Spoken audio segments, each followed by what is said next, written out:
guys, welcome to another video. This is going to be my first ever Sisters of Battle video instead of Space Marines for a change. But I've been picking up a few tricks about it, so I thought I'd show people what I'd learnt.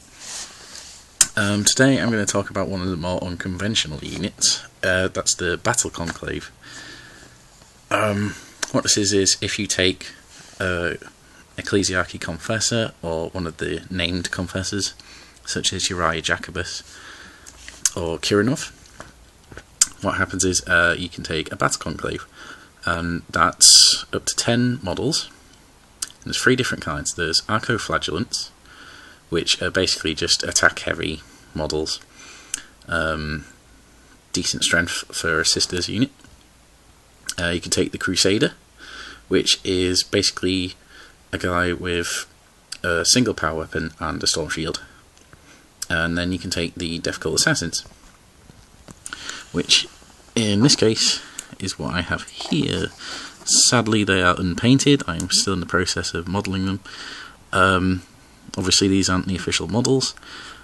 These are Wood Elf Glade Guard that I am putting together because they look pretty cool with the hoods and stuff. This is quite a common conversion, but we're getting off topic there, so I'll shut up about that. Okay, now, what I run in my Battle Conclave is 10 Difficult Assassins. Now, Difficult Assassins tend to be everybody's favourite because they have 2 power weapons, they have an extremely high weapon skill, and they have Initiative 6, which is very good indeed, very high. What this means is you're going to be striking first against most things, including characters. Pretty much all the nasty weapons in the game you'll be striking first, okay? And then you've also got 2 power weapons. Now, with the change to 6th edition, basically you can choose which power weapons to have. Now, the models, the basic models, which I think are ugly, come with power swords. In fact, one of them only has 1 power sword, but that's not important. You can change them.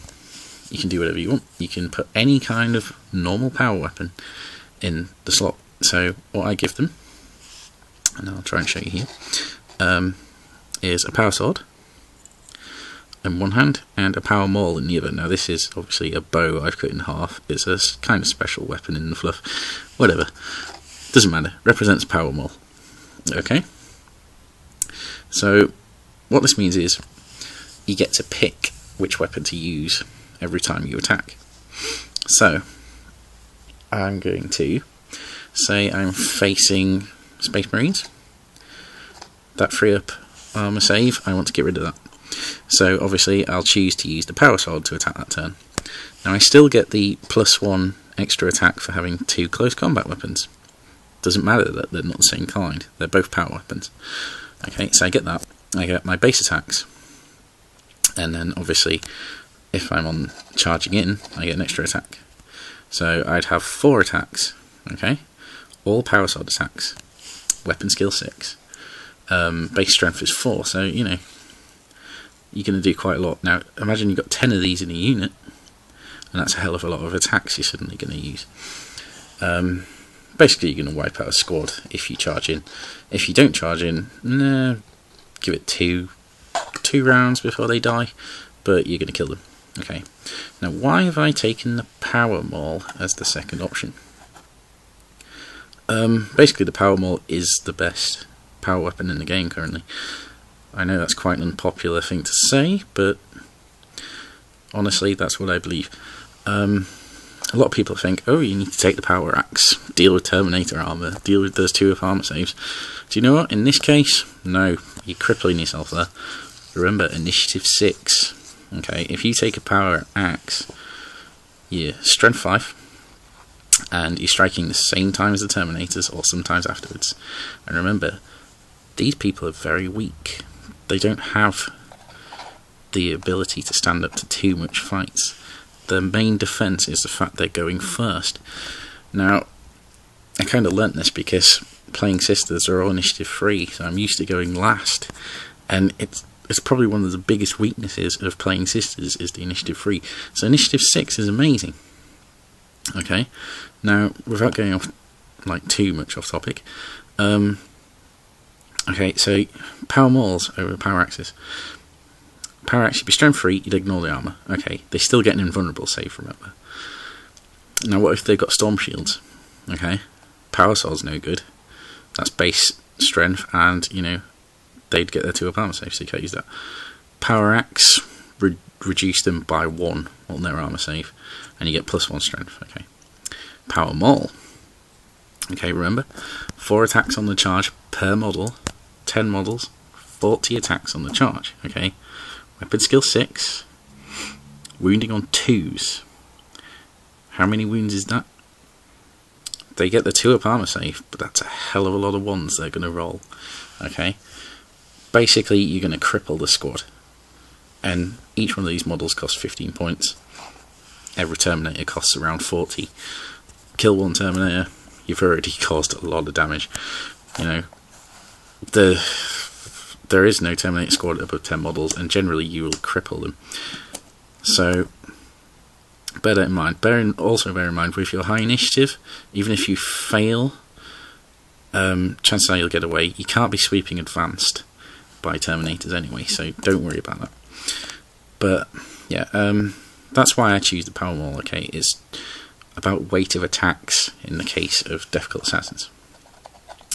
Now, what people tend to do is run, I don't know, about 6 difficult assassins and 4 crusaders, or around that. You know, the crusaders are there to tank, with the storm shields will be at the front of the unit, and generally try and protect the others. Honestly, I don't really see much point in that, and I'll explain why. What you want to do is run Uriah Jacobus. Okay, what he does is he makes the unit stubborn. He lets you re-roll to hit on the turn in which you charge, which is amazingly good. Okay, and then he also gives you feel no pain.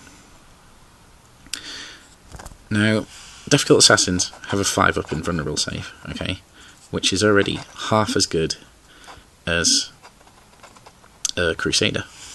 Okay. With Uriah, and I forgot, he also gives you an extra attack. With Uriah in the unit, each model has 5 attacks on the charge, and you get to pick which power weapon to use, remember. Okay. In addition to all those other abilities he grants you. So, you have the 5 up invulnerable save. Okay. Any kind of attack that's strength 5 or lower, you're also getting the 5 up feel no pain. So that's as good as a 3 up armour save against just about everything. Yeah, you're going to do well. Remember, against power weapons, that's still huge. Strength 6 is a little bit scary, but remember, you still get that 5 up invulnerable save, so it's not too bad. You'll do pretty well survivability, and if you lose a couple of difficult assassins, no big deal, because you've still got a load more. You're not hindering yourself by taking Crusaders as well, who die just as easily to small arms fire. It's only a 3 up invulnerable save, remember. They're still quite weak. So with that in mind, you run Uriah, 1 extra attack, 5 models per person, 50 attacks on the charge. Okay, hitting on 3s most of the time, re-rolling to hit, and then wounding on 2s. You will wipe any unit of Terminators off the board with that charge, I guarantee you. Okay, so I know what you're thinking. Okay, that's brilliant, but they're going to get shot up before they get into the Terminators. Well, obviously they won't if they're up against assault Terminators. But you know, how do you get these guys into combat without suffering Overwatch and that kind of thing? Well, the trick is quite simple. As you can see, I've got some bog standard Battle Sisters right next to them, and this is a representation of how I run them. Okay, so I have a squad of Battle Sisters, okay, and these are in front. These guys will be coming up behind, generally in a Rhino, but if the enemy is approaching me early on, then I'll make sure they're out on the board. Okay, so for this example, I'm going to use an Orc, quite a badly painted Orc, but you know, he's not actually finished. He represents a horrible close combat unit of some sort, or one with guns, that kind of thing. For example, Knob Bikers. I know it's not a bike, but whatever. Lots of nasty power claws, power weapons in there. Some decent shooting, you know, that kind of thing. Okay, what you want to do is use these as bait. So, like, they'll be moving forward. Soften them up with normal shooting. No worries there. Okay. Orcs don't like being shot at. Most people don't, and they'll see an easy target, and they'll be like, right, I'm going to get in there. So they'll charge in. Now, remember, you get your Overwatch 5, but they'll charge in there. Okay. And everyone has this attack, this combat. Okay. That's on their turn. Now, generally, you won't do any damage to them because they'll be too strong. But you never know, you might take a couple of wounds off. Generally, you'll lose a couple of sisters. So, let's say, I don't know, 2, 3 get killed, something like that. They get killed, no worries. Doesn't matter if you hold or you run, doesn't matter. Generally, it's better to hold, but you know. If you're holding, which good chance of, since it's first turn, you know. Sisters are quite hard to kill with a free up armour, so chances are they'll hold. What you do is on your turn, you move these in, okay, and these are your hammer blow. These do the damage. Now, if they charge in now, they can't be overwatched against, okay. They can charge in completely unhindered, and that is when they get off all their attacks and completely decimate this unit with all their attacks. He won't have a chance. He'll be dead. Basically, any unit there will be slaughtered before they get to go. And the difference is, okay, generally these are initiative 4. Even the best tend to be initiative 5. Okay, they're going to be going before the sisters anyway. They're initiative 3. Okay, but these are initiative 6. So what happens is, even if I'd have charged him, and I would in a heartbeat, they can take the Overwatch with their armor saves. Okay, they're not that important to keep alive because, you know, Battle Sisters, bog standard. They get stuck in. Okay, initiative 3. And before that happens, I'll charge these in, initiative 6, and they'll wipe them out before they can even attack these. And that's it. You know, they'll do their job. And it's brilliant for the cost. And then consolidate where you want. Head towards a Rhino again if you want them to get back in cover, get towards the enemy lines or whatever, or maybe they already were there. It's amazing what you get for the points. It's brilliant. And the reason I was unsure like which models to use in this video, I mean, I'm using the Difficult Assassins, which are the extreme example, but could just as easily work with Repentia, for example. Obviously they strike at initiative 1, but they're still a Hammerblow unit, so in other words they're weak defensively, but they're very strong aggressively. So what you do is you use your basic sisters or basic troops, if you're playing a different army, to take the blow. You know, charge them in first, let them take that first blow if they have to, get these guys in second, they do the killing. So they're like a jab, it's like boxing, okay? You jab to throw your opponent off guard, you know, clear the way basically. This is your knockout punch, okay? These do the actual damage. And remember, this works for many different units across 40k, it's the same principle everywhere. For example, Imperial Guard Rough Riders are brilliant as a knockout punch. People don't rate them, but honestly, they're really good. Yeah, so that's what I've learnt here. Hopefully that's helpful to you. If it's not, then obviously ignore me. I'll have more Sisters tactics videos coming up in future, probably going on to bog standard Battle Sisters at some point. I've got a lot to say about them. Repentia, obviously.